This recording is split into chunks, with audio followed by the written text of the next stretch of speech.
Hello everyone, welcome to class 12 math with Priya. तो आज हम देखने वाले हैं exercise 2.2 of inverse trigonometry function and उसका क्वेश्चन नंबर 8। तो देखते हैं हमारे पास क्वेश्चन नंबर 8 क्या है। क्वेश्चन नंबर 8 है find the values of the each of the following. हमें ईच ऑफ द फॉलोइंग की वैल्यू फाइंड आउट करनी है। और क्वेश्चन नंबर 8 में है tan इनवर्स 2 cos, ब्रैकेट में है 2 sin इनवर्स 1/2। तो इसकी वैल्यू हम कैसे फाइंड आउट करेंगे। सबसे पहले यहाँ पे देखिए, हमें 3 ट्रिग्नोमेट्री फंक्शन गिवन है और यहाँ पे अगर आप देखो तो साइन इनवर्स 1/2 इसकी वैल्यू हम फाइंड आउट कर सकते हैं। तो हम यहाँ पे क्या करेंगे, इसकी वैल्यू फाइंड आउट कर लेंगे और इसकी वैल्यू पुट करके आगे अपने स्टेप्स फॉलो करेंगे। तो सबसे पहले साइन इनवर्स 1/2 क्या होता है। अब इसको मैं डायरेक्टली बता सकती हूँ, बट पहले स्टेप से देख लेते हैं। सबसे पहले हम क्या करते थे, y = साइन इनवर्स 1/2 लेते थे। ठीक है, अब ये साइन इनवर्स है, इधर जाएगा तो क्या हो जाएगा साइन, तो हम यहाँ पे साइन y लिख देंगे और ये क्या हो जाएगा 1/2। अब साइन में ये कब आता है, रेंज तो आपको पता है क्या होती है। साइन में 1/2 कब आता है, 30 डिग्री पे, यानी कि इसको हम क्या लिख सकते हैं साइन 30 डिग्री। 30 डिग्री को क्या लिखते हैं π/6। तो यहाँ से हम कंपैरिजन करेंगे तो y की वैल्यू आ जाएगी π/6। y क्या है साइन इनवर्स 1/2, तो इसकी वैल्यू कितनी आएगी π/6, यानी कि इसकी वैल्यू कितनी होती है π/6 होती है। और ये वैल्यू हम यहाँ पे पुट कर सकते हैं। तो चलिए हम इसको पुट करते हैं। तो यहाँ पे क्या आएगा, यहाँ पे क्या चल रहा है tan इनवर्स और ये हो जाएगा 2 cos, यहाँ पे है 2, इसकी वैल्यू कितनी आई है π/6। ये हमने स्टेप वाइज डिस्कस कर लिया।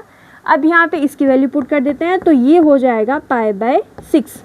ओके, अब यहाँ पे इससे ये स्टेप हमने किया फर्स्ट स्टेप।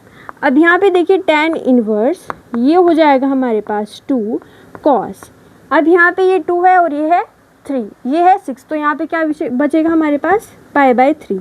तो ये यानी कि यहाँ पे जो cos का एंगल आएगा वो कितना आ जाएगा हमारे पास π/3 आ जाएगा। ओके, तो यहाँ पे अब हमने यहाँ पे क्या किया है, इस स्टेप को कर लिया है, तो इसको हम रिमूव कर देते हैं यहाँ से। ठीक है, तो ये स्टेप जो है समझने के लिए है, आप डायरेक्टली भी लिख सकते हैं क्योंकि हमने बहुत से क्वेश्चन किए इससे। ठीक है, अब यहाँ पे क्या आएगा tan इनवर्स, ये देखिए ये क्या है 2। अब यहाँ पे देखिए cos π/3 है। π/3 क्या होता है, π/3 होता है 60, यानी कि यहाँ पे हमें cos 60 डिग्री की वैल्यू निकालनी है। तो cos 60 डिग्री क्या होता है, cos 60 डिग्री तो 1/2 होता है, यानी कि cos जो π/3 है वो क्या हो जाएगा 1/2। तो यहाँ पे इसकी ये वैल्यू हम पुट कर सकते हैं। तो चलिए पुट करते हैं, ये हो जाएगा 1/2। ओके, अब ये 2 है, ये 2 है, कैंसिल आउट हो जाएगा। तो नेक्स्ट स्टेप में हम लिख देंगे कि ये क्या हो जाएगा tan इनवर्स 1। ओके, अब tan इनवर्स 1 इसकी वैल्यू क्या होती है, इसको भी हम डिस्कस कर लेते हैं।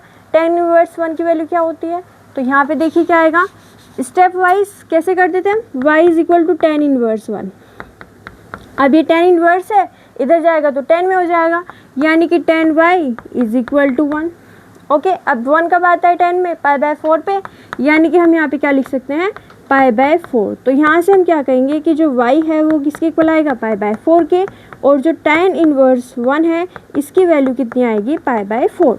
ओके, डायरेक्टली भी कर सकते हैं कि 1 tan में कब आता है π/4 पे, तो डायरेक्टली इसका आंसर कितना आ जाएगा π/4 एंड ये आ जाएगी हमारे पास इसकी वैल्यू।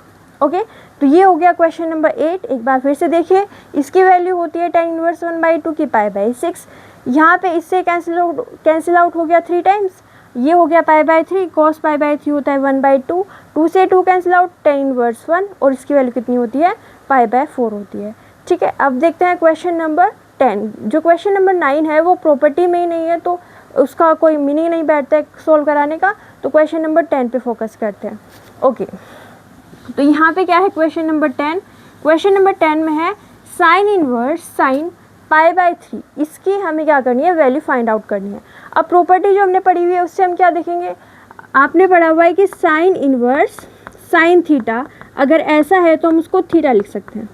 ठीक है, बस क्या यही पढ़ा है, इससे आगे क्या पढ़ा है कि थीटा अगर बिलोंग करता हो, थीटा किसको बिलोंग करता हो, -π/2 से π/2, -π/2 से π/2 अगर इस रेंज में होगा तो हम इसको लिखेंगे, यानी कि यहाँ पे थीटा को चेक करना पड़ेगा।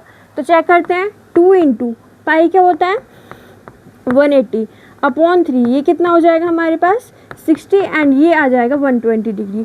तो ये तो एक्स्ट्रा आ गया, मतलब इस रेंज में बिलोंग ही नहीं करता है, तो इसको बनाना पड़ेगा, इस रेंज के अंदर बनाना पड़ेगा। तो अगर आप इतना जानते हो तो बस इसको डायरेक्टली लिख देते कि 2π/3 आएगा, बट रेंज आपको चेक करनी पड़ती है और इसीलिए ये इंपॉर्टेंट है कि आपको रेंज पता हो।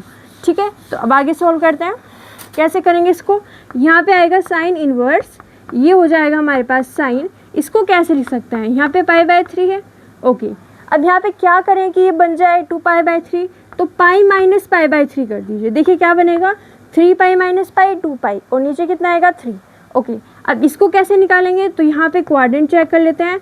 यहाँ पे क्या है, पाई माइनस π/3, ये पाई होता है, पाई माइनस π/3 कौन से क्वाड्रेंट में आएगा, सेकंड में।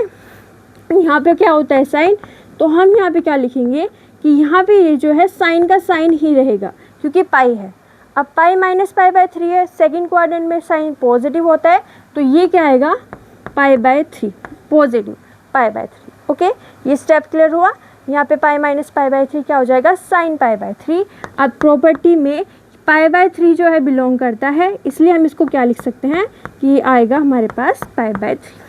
ओके, क्यों आएगा ये, क्योंकि π/3 जो है रेंज को बिलोंग करता है।